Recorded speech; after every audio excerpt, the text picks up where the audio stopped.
Hello students, कल की class में हम चार्ज आयंस के बारे में पढ़ रहे थे, जिसमें हमने पढ़ा कि किस तरीके से मेटल और नॉन मेटल इलेक्ट्रॉन्स को लूज और गेन करके अपने बॉन्ड को बनाते हैं और उस बॉन्ड को हम आयनिक बॉन्ड बोलते हैं। तो कल हमने जो एग्जाम्पल करा वो सोडियम क्लोराइड का था। आइए अब इसी कंसेप्ट को फर्दर और बेहतर समझने के लिए हम एक और एग्जाम्पल लेते हैं। तो आज हम अगले उसका एग्जाम्पल ले रहे हैं और ये है हमारा मैग्नीशियम ऑक्साइड MgO। तो अब देखिए, मैग्नीशियम जो हमारा होता है उसका हमारा एटॉमिक नंबर जो होता है वो होता है 12, ठीक है। और ऑक्सीजन का एटॉमिक नंबर जो होता है मेरा वो होता है 8। ये हम एटॉमिक नंबर की बात कर रहे हैं, एटॉमिक मास की बात नहीं कर रहे। तो मैग्नीशियम जिसका एटॉमिक नंबर है 12, जब मैंने इसकी इलेक्ट्रॉनिक कॉन्फ़िगरेशन करी तो इसके इनर शेल में 2, आउटर में 8 और उससे बाहर वाले में बचे 2। अब ऑक्सीजन के हैं 8, तो इनर में आ गए 2 और बाहर आ गए 6।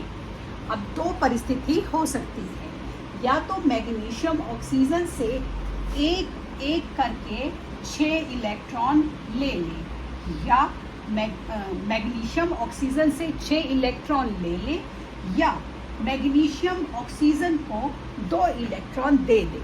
अब आप खुद देखिए, 2 इलेक्ट्रॉन देने में समय कम लगेगा और 6 इलेक्ट्रॉन लेने में समय ज़्यादा लगेगा। तो इसीलिए ये समय बचाने के लिए पहली बात कि समय कम लगेगा, जो ज़्यादा फिजिबल होगा, जल्दी हो जाएगा। दूसरा, मैग्नीशियम हमारा मेटल है और जितने भी हमारे मेटल होते हैं वो देने में यकीन रखते हैं, आसानी से आयन को लूज़ करना उनके लिए आसान होता है, जबकि नॉन मेटल लेने में यकीन करते हैं। तो इसीलिए मैग्नीशियम ऑक्सीजन को 2 इलेक्ट्रॉन दे देगा। जब मैग्नीशियम ऑक्सीजन को 2 इलेक्ट्रॉन दे देगा तो उसका जो अब इलेक्ट्रॉनिक कॉन्फ़िगरेशन है वो बनेगी, और ऑक्सीजन की कितनी बन गई, क्योंकि उसने 6 थे उसके पास, 2 उसने ले लिए तो अब उसमें हो गए 8। तो अब ये दोनों स्टेबल हो गए। जब ये दोनों स्टेबल हुए तो मैग्नीशियम और ऑक्सीजन से आपका क्या बन गया, ये आपका बन गया मैग्नीशियम ऑक्साइड। तो इस तरीके से हमारे मेटल और नॉन मेटल आयनिक बॉन्ड बनाते हैं। तो जब इस तरीके से कोई भी मेटल एक इलेक्ट्रॉन देगा तो एक मिनट, जब कोई भी मेटल एक इलेक्ट्रॉन देगा तो वो क्या बनाएगा, 1 यूनिट पॉजिटिव चार्ज बनाएगा। जैसे कल हमने एग्जाम्पल करा सोडियम ले लिया। अब मैग्नीशियम दे रहा है तो पॉजिटिव चार्ज बनाएगा 2 यूनिट, ठीक है। उसके बाद हमारा प्लस को बाद में लिख लीजिए। इसी तरह हमारा होगा एल्यूमिनियम, वो बनाएगा 3 यूनिट, तो 3 इलेक्ट्रॉन्स जो है वो दे देगा। अब हमारे नॉन मेटल की हम बात करें, सोडियम के साथ क्लोरीन लिया था तो इसने 1 लिया, मैग्नीशियम के साथ ऑक्सीजन था हमारा तो इसने 2 ले लिए। इसी तरह एल्यूमिनियम के साथ अगर हम एल्यूमिनियम ऑक्साइड बनाते हैं तो ऑक्सीजन के हम 3 इनका यूज़ करते हैं, 3 एटम्स का यूज़ करते हैं, ओजोन जिसे हमने बोला O3, ठीक है। यहाँ ओजोन नहीं है, ये तो हमने 3 एटम लिए, तो इसका हम यूज़ करते हैं तो बन जाता है हमारा ये एल्यूमिनियम ऑक्साइड। तो इस तरीके से जितने भी हमारे कंपाउंड हैं हम उनकी नेमिंग करते हैं। तो जो हम कंपाउंड की केमिकल फार्मूला लिखते हैं, जैसे हमारा सोडियम क्लोराइड NaCl हो गया, मैग्नीशियम ऑक्साइड Mg हो गया, MgO हो गया, एल्यूमिनियम ऑक्साइड AlO3 हो गया हमारा, इस तरीके से हम उनको कैटेगराइज कर लेते हैं। अब जब हम इनके नाम लेते हैं तो बच्चों को बड़ी कंफ्यूजन हो जाती है कि इनके नाम कैसे लेने हैं। तो देखिए, मैं अब आपको सिखाती हूँ इनके नाम कैसे लिए जाते हैं। जब हम किसी भी मॉलिक्यूलर कंपाउंड को मिक्स करते हैं तो 2 तरह के एलिमेंट होते हैं, लेस इलेक्ट्रोनेगेटिव और मोर इलेक्ट्रोनेगेटिव। तो जो लेस इलेक्ट्रोनेगेटिव होगा उसे आप लेफ्ट साइड पर रखोगे और मोर इलेक्ट्रोनेगेटिव होगा उसे आप राइट साइड पर रखोगे। जो लेस इलेक्ट्रोनेगेटिव होगा उसके नाम में कोई चेंज नहीं होगा और जो मोर इलेक्ट्रोनेगेटिव होता है उसके नाम के पीछे IDE आइड लगा देते हैं। जैसे HCl का नाम हमने लिया हाइड्रोजन क्लोराइड। हाइड्रोजन को तो हमने ऐसे ही रखा क्योंकि ये लेस नेगेटिव था। क्लोरीन क्योंकि मोर इलेक्ट्रोनेगेटिव था तो क्लोराइड। तो इस तरीके से हम इनकी नेमिंग करते हैं।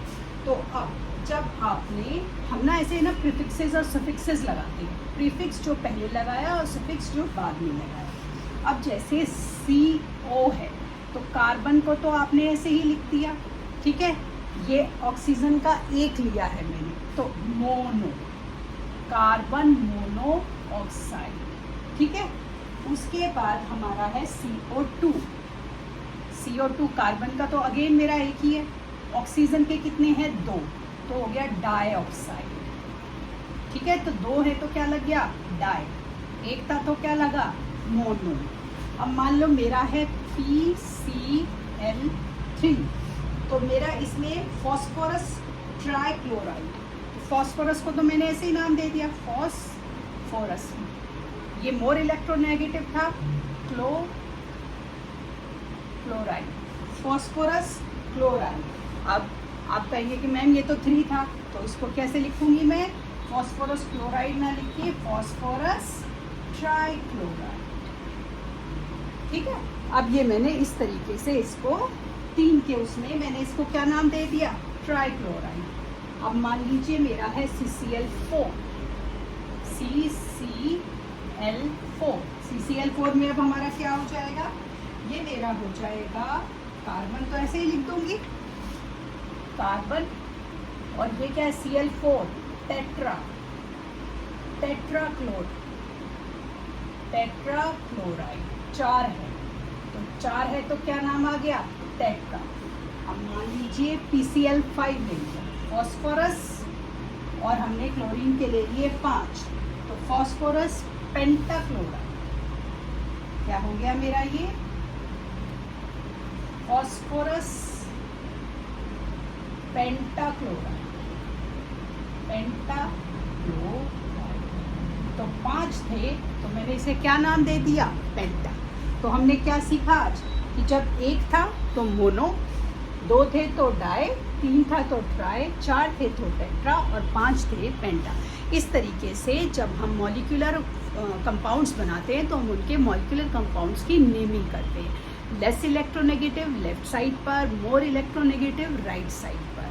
जो लेस इलेक्ट्रोनेगेटिव है उसका नाम ऐसे ही लिख रहे हैं जैसे यूज हुआ है, और जो मोर इलेक्ट्रोनेगेटिव है उसके नाम के पीछे क्या लगा रहे हैं?